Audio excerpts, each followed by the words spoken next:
pessoal, nessa aula a gente vai aprender um pouco mais sobre o exame de tórax. Como podemos examinar o paciente de forma efetiva.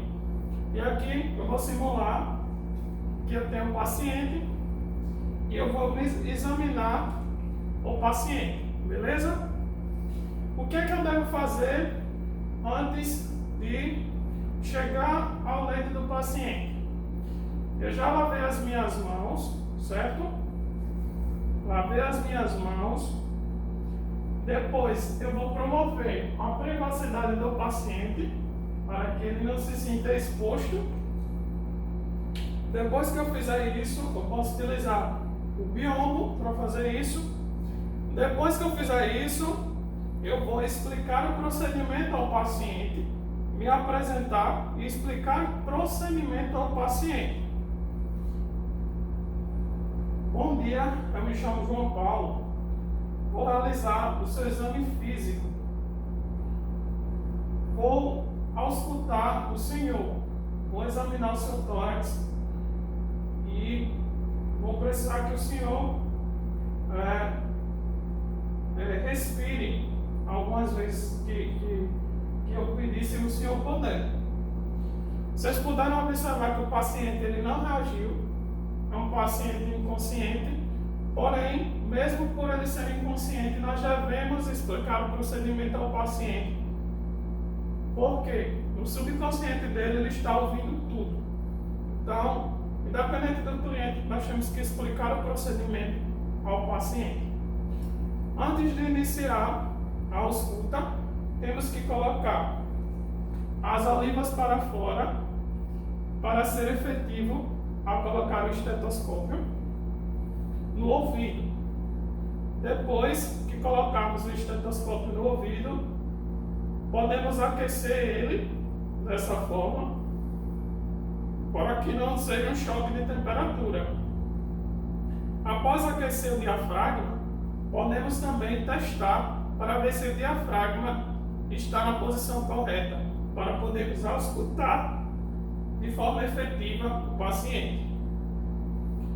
Testamos o diafragma dando 2 batidinhas leves nele. Ao auscultar o som no ouvido, testamos que está ligado à parte do diafragma. Após isso, vamos para a primeira etapa do exame físico, que é a inspeção. Podemos observar que o tórax desse paciente ele é um tórax simétrico. Existem outras formas de tórax que já foi falado na aula teórica. Existe o tórax como se fosse de pombo, existe o tórax achatado, tórax difuso e outros tipos de tórax que vocês podem consultar nos slides. Vamos iniciar o exame de tórax do paciente pela ausculta cardíaca. Como podemos auscultar a parte cardíaca do paciente? Aqui nós localizamos a primeira referência anatômica, que é a clavícula. A clavícula fica nessa região até essa região. Para identificar as primeiras 2 linhas do tórax, nós traçamos a linha ao meio da clavícula. Essa linha é chamada de linha hemiclavicular. Hemiclavicular e hemiclavicular. Hemiclavicular esquerda e hemiclavicular direita. Lembrando que sempre devemos nos colocar na posição anatômica, como se eu me imaginasse que eu estou no leito. Então, ao examinar esse lado do paciente, eu me coloco na posição anatômica e eu defino que esse lado é o lado esquerdo e esse lado é o lado direito. Após eu me colocar na posição anatômica, vou fazer a palpação para definir onde se encontram as estruturas dos ossos e os espaços intercostais. Do lado direito, eu vou contar clavícula, primeiro espaço intercostal, segundo espaço intercostal. Do lado direito, eu tenho foco aórtico. Próximo ao externo, eu tenho uma região chamada de ângulo de Lewis. O ângulo de Lewis, eu vou passar uma linha e vou para o mesmo lado. Segundo espaço intercostal, do lado esquerdo, eu vou encontrar o foco pulmonar. Foco pulmonar.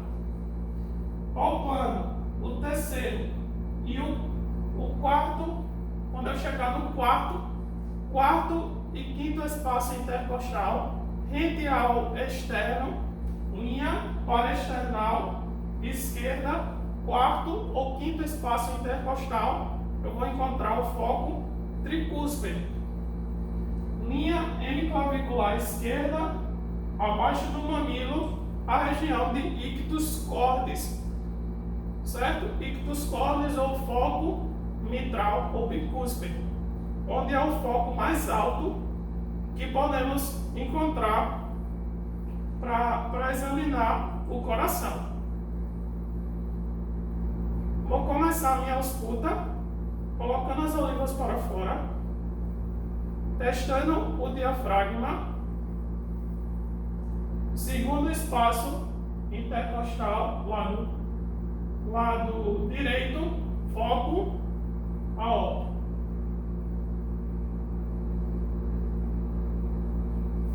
Segundo espaço intercostal, lado esquerdo, foco pulmonar. Quarto a quinto espaço intercostal, lado esquerdo, linha paraesternal, foco tricúspide.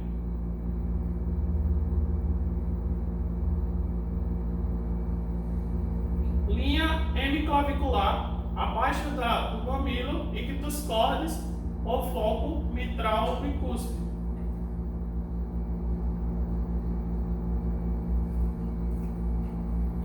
Realizei a ausculta dos 4 focos cardíacos do paciente. Observei que o ritmo está regular, BNF em 2 tempos. Ritmo cardíaco regular, BNF em 2 tempos, sem sopros cardíacos encontrados. Esses são os principais focos cardíacos que devemos avaliar em qualquer paciente. Se deve avaliar todos os focos cardíacos, pois é muito importante saber se todos os focos estão sem sopro e as agulhas estão audíveis e não há nenhuma alteração a nível valvular ou interatrial atrioventricular. Algumas especialidades avaliam também a carótida. Porém, se vocês desejarem, eu posso me aprofundar depois um pouco mais nesse exame. Após realizar a ausculta cardíaca, vamos realizar agora a ausculta torácica. Esse paciente é um paciente que não consegue se movimentar, é um paciente inconsciente e eu não vou conseguir sentar ele para avaliar a parte posterior. Para isso é necessário que eu tenha o meu ouvido muito treinado para que eu possa saber diferenciar os sons cardíacos dos sons pulmonares. Os sons pulmonares, eles vão ser em segundo plano, ou seja, você vai ouvir de fundo a respiração do paciente. Para isso, você precisa ter o ouvido bem treinado para avaliar um paciente desse nível. Porém, com questão de prática, você realmente consegue desenvolver em pouco tempo. É só questão de prática e de saber educar o ouvido. Por isso é muito importante começar a praticar já em casa, com algum familiar ou algum parente, para que se você se depare com um paciente mais grave, você saiba diferenciar o som pulmonar do som cardíaco. Para examinar o pulmão na parte anterior, eu posso começar pelas regiões do ápice, que fica na região supraclavicular. Lembre-se sempre que, ao avaliar o pulmão do paciente do lado direito, eu devo avaliar no mesmo foco o lado esquerdo, ou seja, lados homólogos. Se eu coloquei o esteto desse lado, eu vou testar e ver se o som está igual no outro lado. Então, eu vou começar pela região do ápice do pulmão.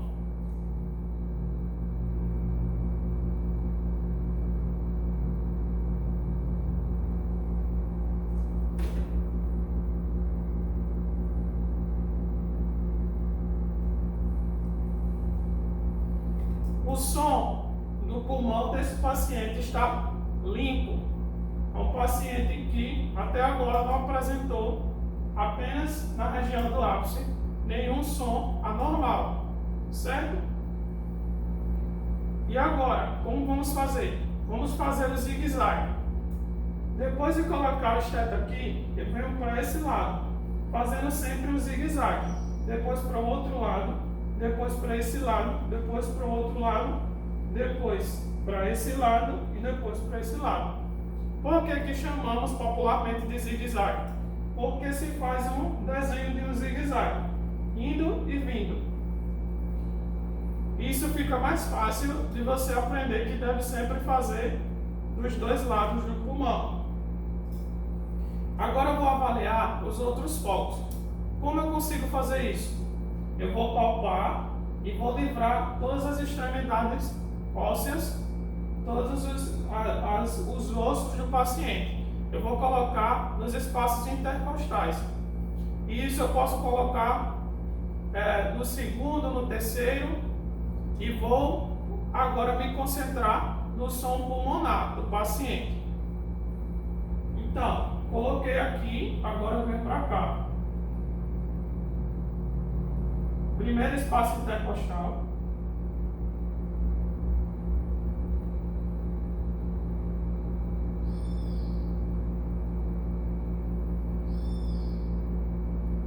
Terceiro espaço intercostal.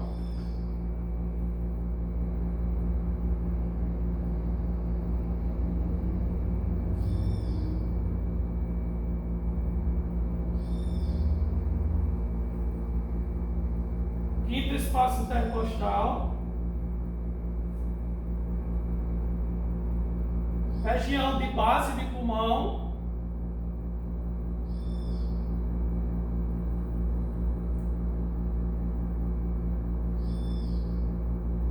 Base do pulmão.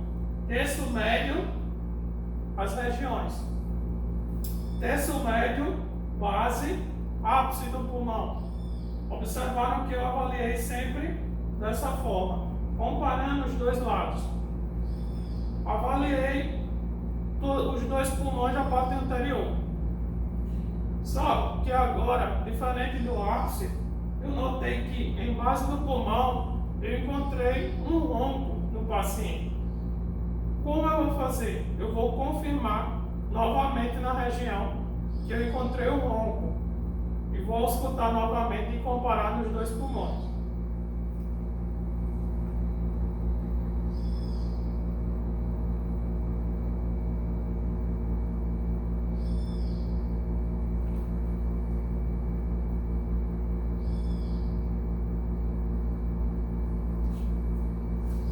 Observei que apenas desse lado se encontra um ronco. Notaram que eu me concentrei ainda mais no som anormal para confirmar se realmente esse som está naquela localização. E eu comparei o pulmão direito com o pulmão esquerdo. Como eu vou colocar isso no registro do prontuário? Eu vou colocar em base do pulmão esquerdo. Ronco em base do pulmão esquerdo. Com RA, abreviação CRA, do lado esquerdo. Certo? Agora eu vou mostrar a vocês um paciente consciente. Um paciente que colabora ao exame. Como podemos realizar o exame de tórax dele. Agora, pessoal, eu vou mostrar como examinar o tórax do paciente colaborativo. Vamos dar preferência para a parte posterior do tórax, pois aqui, diferente da parte anterior, eu tenho apenas o pulmão e vou me concentrar nos sons pulmonares. A primeira região que eu posso auscultar é essa região aqui. Eu vou livrar a escápula e vou colocar aqui nessa região. Essa região, ela está relatada nas literaturas. Porém, em algumas pessoas não é capaz de você ouvir esse som. Geralmente, você consegue ouvir, na maioria das pessoas, nessa região aqui. Como eu posso encontrar? É a região de ângulo de luz posterior. Eu vou pedir para o paciente fazer um movimento de flexão da cabeça, fletir a cabeça do paciente. Ao examinar, eu tenho a primeira proeminência óssea e a segunda. C7, sétima vértebra cervical. Eu vou contar mais ou menos espaços de 2 centímetros e começar a nível de T4, torácica 4 ou torácica 5. Após definir e delimitar esse limite, eu vou colocar na linha interescápulo-vertebral, que é essa linha que passa entre a escápula e a coluna vertebral. Vou pedir que o paciente respire. Respira. Aqui, eu posso começar aqui por cima, depois eu venho para cá. Agora eu vou descer, contar C7, E1, T2, T3, T4.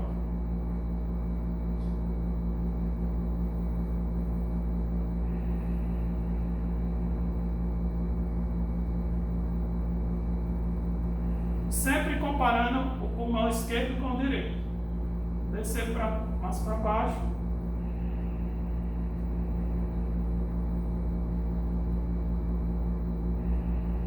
Região de base do pulmão.